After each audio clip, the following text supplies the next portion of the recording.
You're listening to the Team Guru podcast, bringing to life the theory and principles of leadership.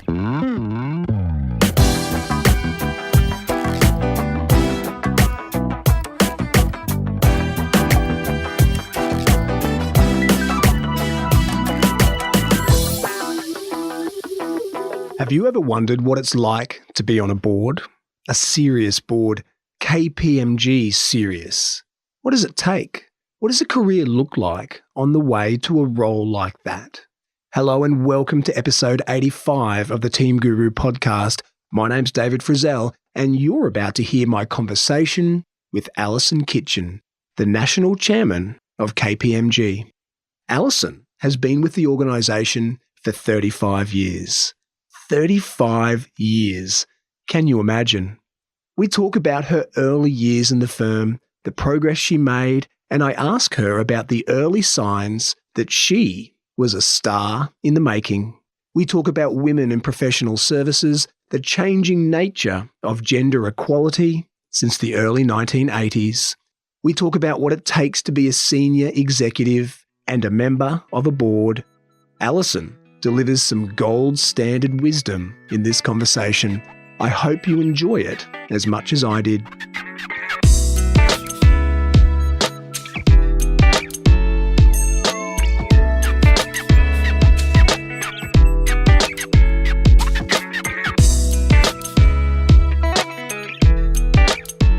Alison Kitchen, welcome to the Team Guru podcast. Thank you, David. It's a pleasure to be here. Alison, you have been with KPMG for 35 years. That's amazing. I'm guessing you haven't been sitting in the same cubicle for all that time. Yes, I know. People tell me you do less time for murder, so it is a long time. Much less. Yes, and I do understand it's quite unusual these days to have a career with one organisation for all of that time.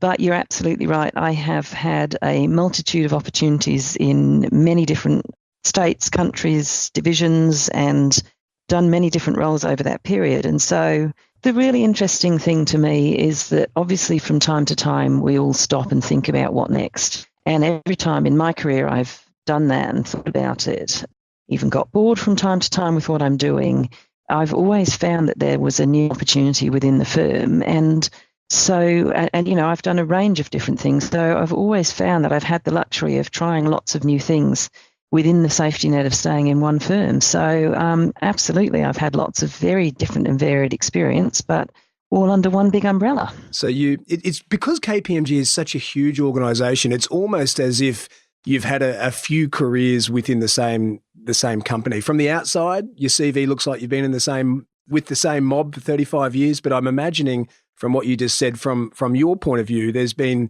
a whole bunch of significant changes along the way that have been enough to keep you there.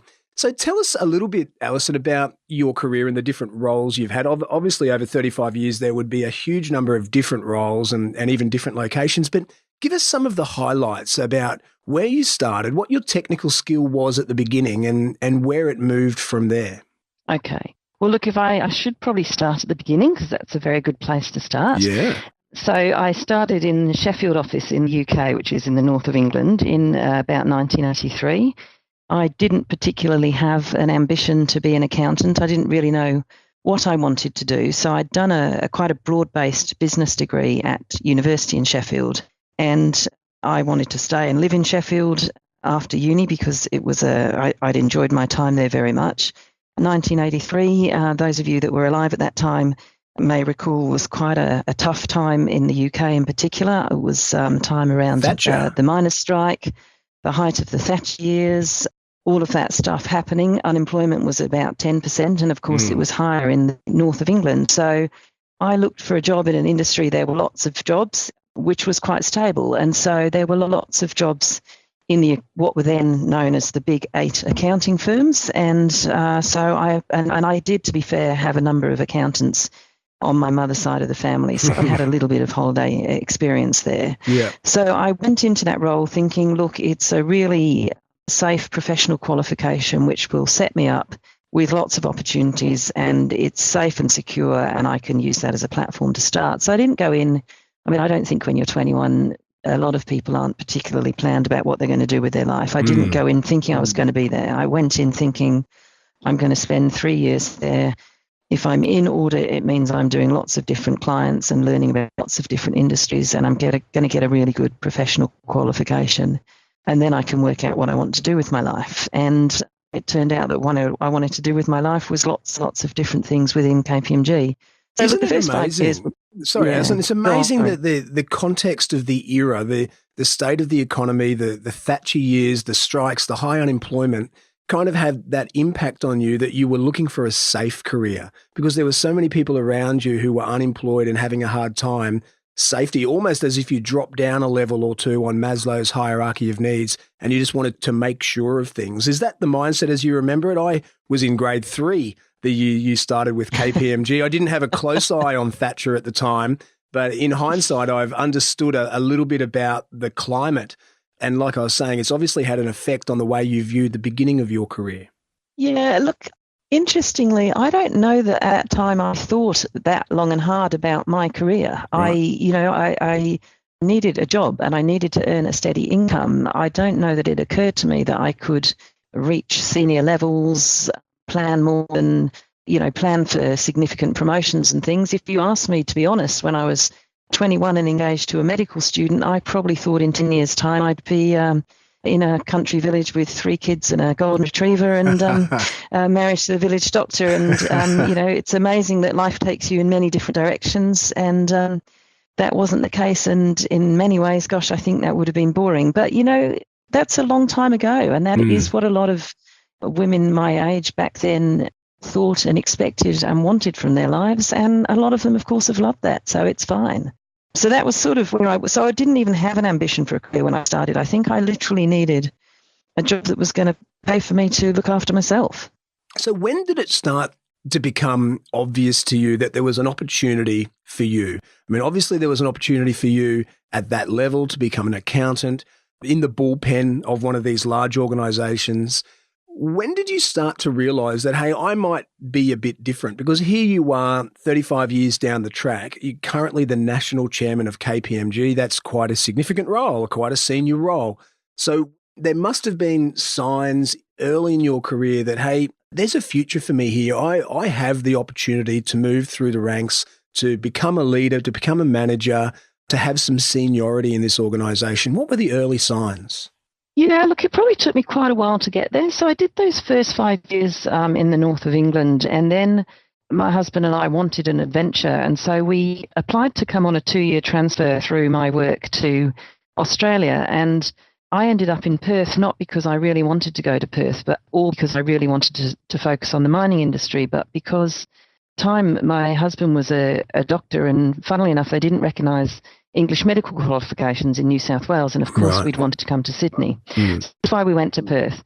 So we went to Perth and I was, literally just working and enjoying the role, but not really thinking about promotions for my first few years there. And then I really got passionate about the mining industry. And then I got made a manager at KPMG, and I suddenly thought, you know what, I really enjoy leading and getting more involved at senior levels in things. And it was probably not till I became a manager when I was probably 28, so 7 years into my career, when I started thinking, you know what, I don't need to just look at this as something that's going to keep paying the bills. I could do something exciting, and I'm really loving it. So it took quite a while to get into it, but it was probably one, found my passion and got into the mining industry, and really felt that the more senior and the more involved I got in the industry of my clients, the more that sort of paid back in me getting new and more interesting opportunities. That sort of really sparked the ambition to start doing more and different and new and putting my hand up for different things.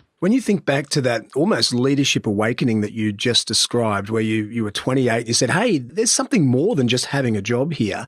What were some of the skills or the habits or the things that you did as a young leader that gave you some success, that helped you to resonate with your team or have quality relationships with stakeholders and clients? What were the skills that you showed that you started to become conscious of?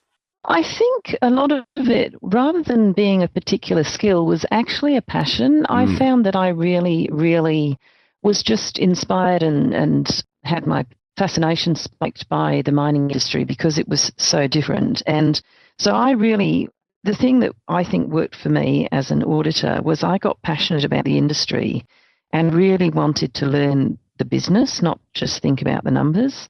And that, I think, made it more interesting for the teams I was working with. It also meant that my clients found me useful in a wider range of ways and actually thought it was worth talking to me as an auditor about a wider range of things. And that sort of really helped snowball success in that you create that environment and create that interest in your team and with your clients. And then in turn, they talk to you about it more and it becomes more interesting and you feel more useful. And it's almost a virtuous circle. So, when people are saying to me, how do I succeed? The first thing I say to them is find something you really, really care about and you really love and enjoy, because I think for me, that was what helped me with inspire my teams and clients, was actually that I really loved it and was fascinated by what I was seeing and experiencing. That's a brilliant answer, because so often people at that stage of their career, they are not conscious of the whole leadership journey and the skills and the habits that come with being an effective leader. It's their passion for what they do that gets them started. So that's a great answer. But what about next? What about as you started to move through the organization into more senior roles, move further away, I'm guessing at some point, from the actual technical doing? What type of skills and habits, knowledge did you bring on board that was specifically designed to develop yourself as a leader? Well, I think how do I best answer that? Honestly, I reckon. Think about this one. Okay. Yeah, no, I mean, the reason I'm hesitating a bit is one of the interesting things about being in audit, which is what I do, is that even today as the chair of the firm, I still have one audit. So I am still involved in the technical details. So it all does sort of work alongside. And of course, part of the skill, I think, of becoming more senior in the sort of role and in the professional services profession where I am is striking the balance between staying close enough to your clients and your teams to be relevant, to understand what they're experiencing, versus being able to trust your teams and empower them enough that you can step away from the detail. And that was a lesson that was quite hard for me. I was a bit of a control freak. Right. And it took a while for me to realize that it's actually, apart from the fact that eventually you will kill yourself by overwork if you stay a control freak as you get more senior, it took me a while to realize just quite how disempowering it is for your team if you're micromanaging and second-guessing them and giving them a role to do and then checking on them every 5 minutes and asking them what they do. So that was, it took me a while to actually sit and think, what's the impact I'm having on other people by how I'm behaving, and I need to stop. That was one thing. And the other thing is, and this is a common trait in people in my profession, is a tendency towards perfectionism. And so again, people would, we'd do a piece of work as a team, a report would be drafted. I was going to sign it out under my name. And so I used to rewrite it into my own language and think about it. And then again, you think, how disempowering is this? That am I making this better, or am I just making it sound more like me? And does that need to be me? And again, how disempowering and, unencouraging it is to do that to somebody. And so I think, it took me 30 odd years to get to this role, so perhaps I'm a slow learner, but, I think with hindsight, I probably could have learnt some of those lessons and thought about how staff were impacted quicker, which is quite interesting, because I think one of the things that I've worked really hard on, which has served me in influencing around the executive table, whether it's internally or with clients, is to not just actively listen, but when I want to get a message across, there's a massive difference between me saying what I want to say and me knowing that people will hear what I want them to hear. And so I do spend a lot of my time thinking about what's the audience actually want to hear and what do I need them to hear, and then expressing it in either their language or something that will actually appeal to them, rather than, of course, when you're young and enthusiastic and running at 1,000,000 miles an hour and you've got all these great ideas, or you're very clear while you're right, you want to just tell people and assume that they'll go along with your way of thinking. So I think they're probably a couple of my really big lessons, that if you can spend time really thinking about something from the other person's perspective and put it into their way of thinking and make the conversation and the decision about them and their role in the outcome you're trying to achieve, then you're much better able to get your own way. Whether it's a half-day Energizer session or a comprehensive team and leadership program, Team Guru's unique approach could be just what the doctor ordered for your organisation. They are three great lessons. That last one in particular is really powerful. The idea of the experience you've had as you've matured into your role and understanding the audience that you're talking about. And it's not just about you saying what needs to be said, but it's about you giving some understanding. And to give understanding is a lot different than sending a message. You need to understand the audience to be able to empathize with them and hear and know what they want to hear and how they want to hear it. That's really powerful. I really liked your first lesson as well, that idea that if you've come from a technical background, it's really hard to let go of that. And if you're not conscious about yourself as you develop as a leader, you will become a micromanager and you will disempower your staff because you're the expert in it and they're just doing it because you haven't got time to, essentially. And you're going to check their work. And of course, not only does it disempower your staff, it means that you're going to die at some point because the more senior you go up through the organization, you can't keep your eye on all of the work that is done under your accountability. So they're really great lessons. And that first one in particular is so common for people who've come from a technical area. So Alison, I'm going to go out on a limb here. I know it's never safe to assume, but your name's Alison. We've chatted for a few minutes now. So I'm going to guess that you're a woman.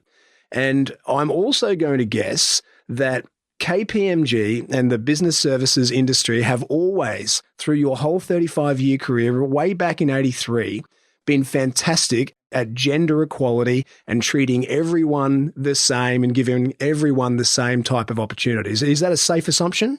So shock, horror, one assumption right, yes, I'm female. Second assumption, not quite so right. Been a bit of a journey, but we've come a long way. I've spoken to a few people in the resources industry, and they talk about some really stark changes in their industry in terms of the understanding of the benefits of gender equality. Can you paint a little picture for us what it was like to be in one of what we call the big four now, one of the big eight back then, as a young woman, 1983, trying to begin a career in professional services? Paint us a picture. Look, I think, it was obviously pretty tough, and I can give you some colour in a minute. I think I would say that it was very tough for all women in all industries then, and I went into it eyes open, knowing it was going to be tough and not expecting to have to do anything other than work harder and be better to be treated the same. So, when you say that now, it sounds awful and people say that's outrageous, but that's just how life was then. And you just knew that that's how life was and you accepted it and it went with the territory. So you just got on with working harder, being better, and expecting that if you did both of those things, you had the right to be treated the same. Wow. And that was about as good as it was going to get. And that was how it was. And I never resented it because that was how it was. And so when I joined the firm I was one of 8 graduates, 2 of whom were women and 6 were men. Of those 8 graduates, the 6 men and I passed exams, and the other lady went off and became a housewife, which was kind of, I suppose, fairly typical then. The interview process was quite challenging. One firm in particular had been told to interview a quarter of women or else they wouldn't be allowed on the university campus. And the guy never looked at me once during the whole hour. He read questions to me from his piece of paper and stared out of the window while I talked. And wow. I wished I had the confidence to walk out of his interview and complain about him, but of course I didn't. So, that's just how it was then, and so you just got on with it. And it was interesting then because one of the things I encountered, of course, then you went out to clients when you went there, and the clients behaved the same. They assumed you weren't quite good enough, so you had to work harder to prove yourself. And one of the things that was, I think, quite interesting and challenging when I was very young, I was in the north of England. They were mostly heavy manufacturing clients, paper-based systems, therefore rows and rows of accounting clerks, collecting debts, paying bills, paying payroll, mostly middle-aged women who had never had career opportunities. And what I found hard at the time and fascinating to look back on is often they were treated me much worse than men because it was like they were jealous because I had an opportunity. But they didn't. That they didn't. And I sincerely hope that the women my age now do that for the younger generation. I would hope that we're all there to help and support. But, that was quite an interesting challenge back then, but you just I didn't spend much time thinking about it, David. It's just how life was, and so I got on with it. Were there any senior women in the organisation that could, if not be a mentor, at least a role model for you? When I was in the UK, there were no women partners. There were a couple of women managers who behaved as I've just described. They worked harder and performed better in order to be treated the same. Yeah. And so I copied them. I don't know that they spent much time mentoring. I think they were too busy surviving themselves, to be honest. When I was in the UK, I never had one of them as a mentor. Funnily enough, when I came to Perth, the staff partner in the UK's parting shot to me was, if you were serious about your career, you'd go to the US because that's a real work environment. Australia's a holiday place. And by the way, Australia are dinosaurs when it comes to sexism. And I never found that in Perth. I don't know if it's because it was such an entrepreneurial city or whether KPMG office of Perth was particularly progressive, but really I was pleasantly surprised when I came to Perth. Obviously there were very few women leaders in a firm or in industry, but they were pretty much more receptive to treating you on a level playing field. And then, of course, you were so rare that you kind of were remembered more than the men, a slight whether it was advantage. Internally or with clients. So it was if anything, it became a slight advantage, and I was happy to take the upside of that. So, that was quite interesting. And then, of course, when I came to Perth, I started spending a lot of time on site, and you would appreciate in the late 1980s if you went to a remote mine site in Leonora or Laverton or somewhere like that, and there were 35 people on site. It was quite common to be the only female when you were there, but I probably didn't have to deal with the toughest aspects of that because I only ever really because of the role I had, I only ever really went to site for a few days at a time. So I was more of a novelty than a nuisance, so never really experienced anything really hard about it, just that background expectation that you had work harder and do better. So were there any watershed moments in the battle for gender equality in your industry? I mean, you're currently the National Chairman of KPMG, so obviously things are vastly improved from where they were, as you just described them, back in the early to mid-80s. Were there watershed moments, or was it just a gradual civilizing process of society and therefore the industry alongside of that? Oh, look, I think we had a few watershed moments. If I reflect on probably my first big break, we had a wonderful previous national chairman, gentleman called Doug Dukes, who his last management role was to set up our markets practice when we'd never had a markets practice before. And he was just a very forward-thinking man. So he rang me out the blue and said, I'm setting up a markets business. I need someone to focus on the mining industry, and every win that I come across in the industry's got your name on it. So you're obviously the right person for the job. Take it on. And that was a big thing because I was the only female in his team. I was the only person outside Sydney or Melbourne in his team running a national practice. I was 40. All the others were probably 50. And so, that was a really groundbreaking moment for me personally, but that was his style of leadership, and he was in a very senior role. And then he became our national chairman and brought that same thinking to the board. So I do think one of the things which does bring about significant change is having leaders that have vision and a passion and the courage to see change through. So he had a massive impact on me personally, but I also think on advancing the cause of being more open to gender equality in particular and diversity of thinking way before his time, because I took on that national mining role in 2000 or 2001, I can't remember which now, so a long time ago. It's so often the story that it takes just one person in the right spot at the right time to be forward thinking, to be a bit different, to not be shackled by the norms of the time. And you've just described yours, Doug Dukes.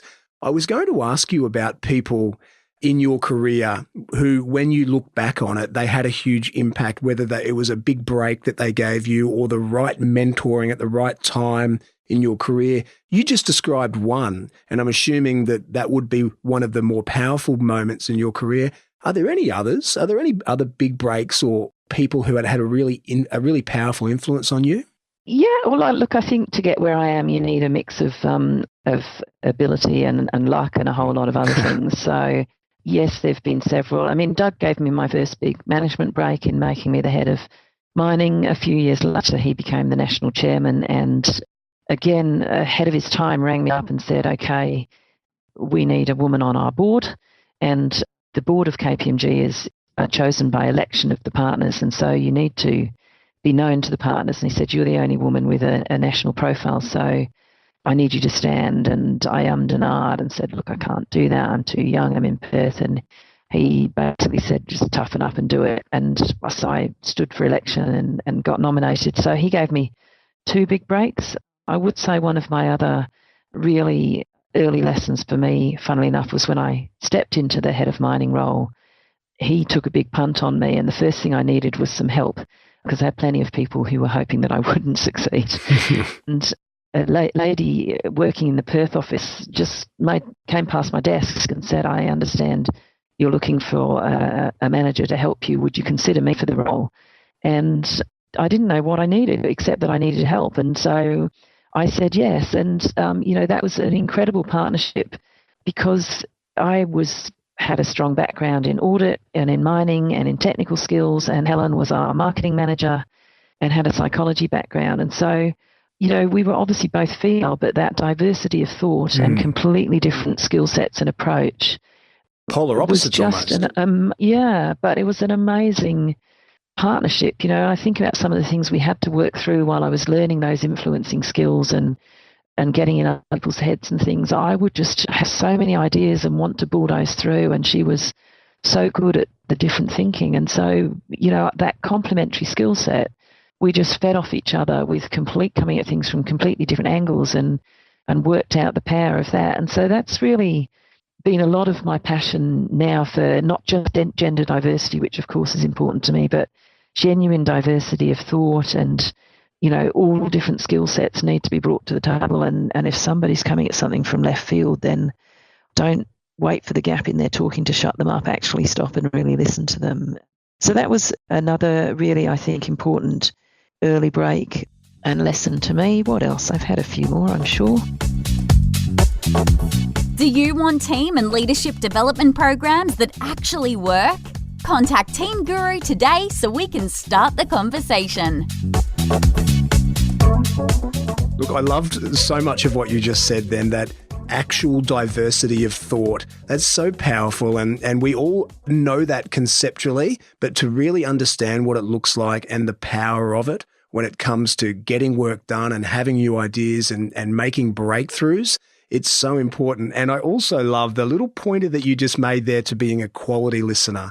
So often we fall into the trap of simply waiting for the person to take a breath so we can jump in and have our say. And so often we are sitting and not listening, but just drafting what we want to say. It sounds like such a low-level micro skill, but it's actually one of the most powerful skills that you can have. And you just hinted there that it's one of the things that you value. I do, and that's probably because I'm still working really hard on it, David. It's very easy to slip back into just keep motoring along and railroading, so you have to keep reminding yourself. So there are probably 2 lessons. I think one of the other lessons, of course, I've learned is to get more confident at having a go. And look, I used to be unbelievably shy and retiring and would never put myself forward for anything. And really, when Doug asked me twice to step up, and I did step up and I made a success of it, it then actually did give me confidence to say, look, I can put my hand up. And what I really work hard on, and I talk to other women about this a lot, is if you're really worried about giving something a go, try and think, what's the worst thing that can happen here? Because usually the worst thing that can happen from having a go, whether it's a promotion or a new skill, is that it's not brilliant. And then, you don't get the job or you don't get the opportunity. But if you don't have a go, you guarantee that you've got no chance of success. And so that's usually when I have to make a big decision of, I've perhaps had a stumble because I've had plenty in my career, and I've gone back into my shell for a while and hidden in the bunker and said, okay, I'm just going to, everyone's looking at me. They probably all think I'm a failure. the first lesson is no, they're not. They're actually busy just trying not to fail themselves. And so they're mostly not taking any notice of you at all. And your ego is actually over big if you think people are looking at you. That was a good lesson for me. And then actually just reminding myself, okay, if you don't have a go, then you're guaranteed that you won't succeed at it. So have a go. And that, that's again has been, even last year when I ran for the election process to be the national chairman, that was that I had to talk myself in and out of that one quite a few times. And eventually I went, well, if I run for office and don't get it, my clients still like me, so I've got plan B. And if I don't run for office, someone else will get it, and I'll spend the next 6 years going, wondering. I wanted that job, and I think I would have done it just as well or better or differently. And so I have to have a go here. So I did.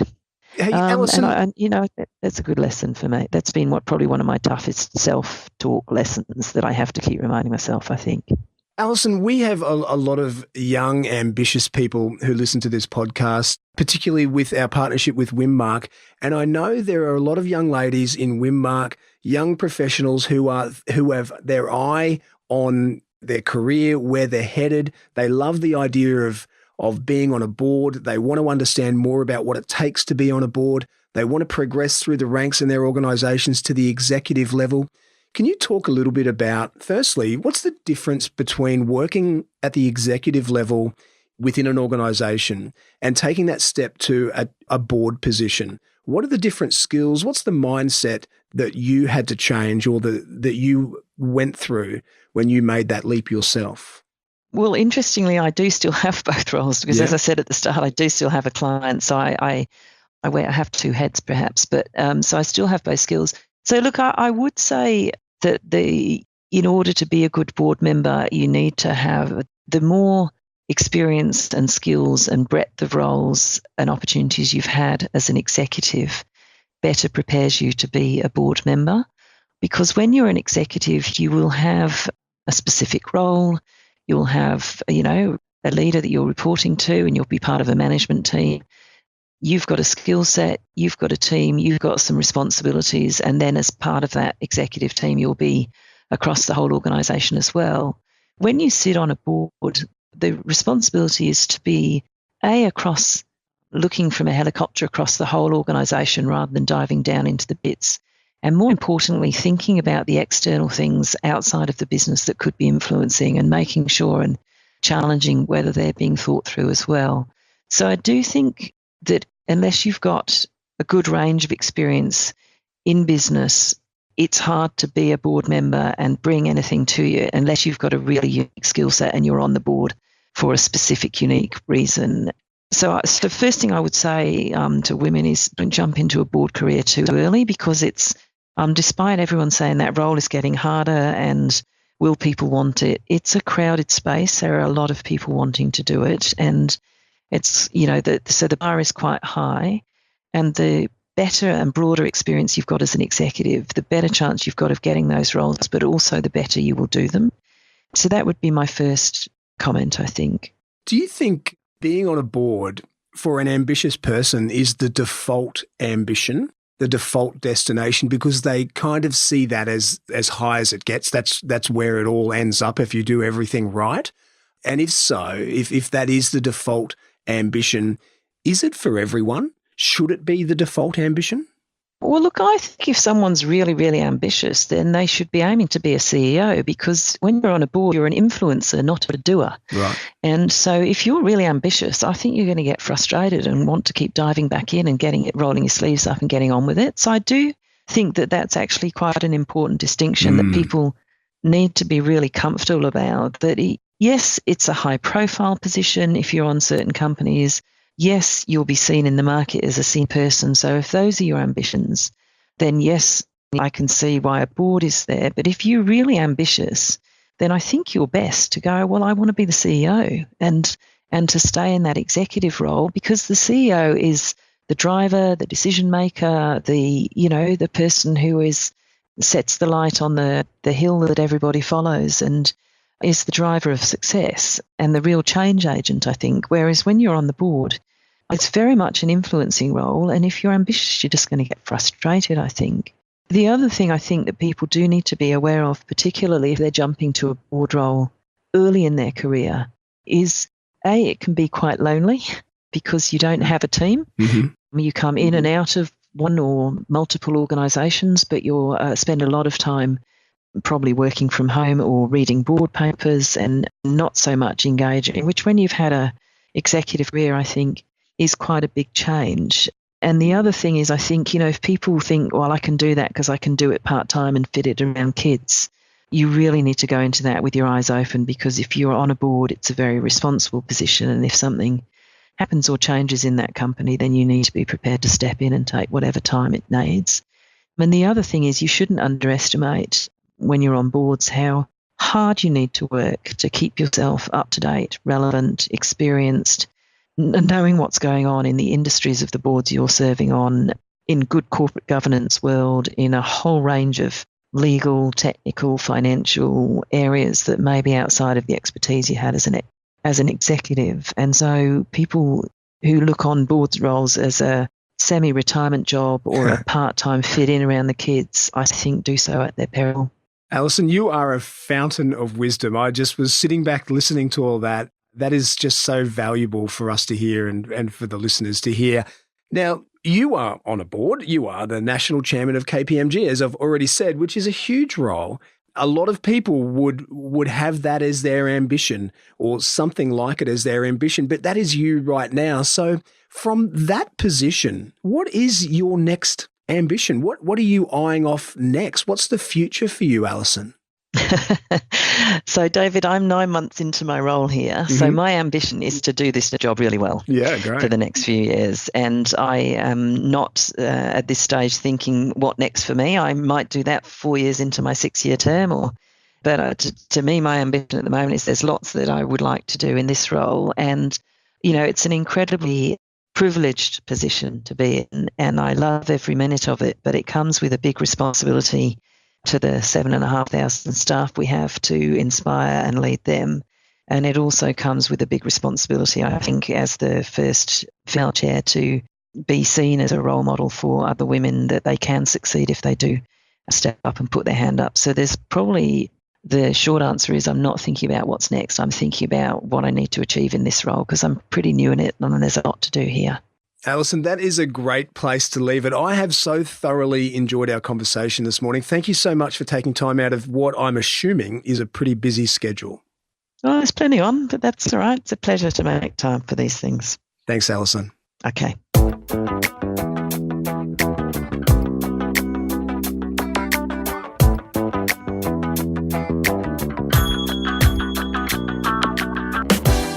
And that was Alison Kitchen.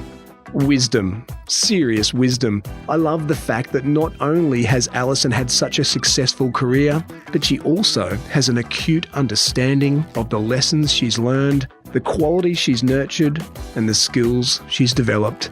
But I guess you'd expect that, right? I'm pretty sure you don't bumble your way into a role like hers. Just 3 chunks of gold that Alison threw our way. Number 1, if you don't have a go, you are no chance of success.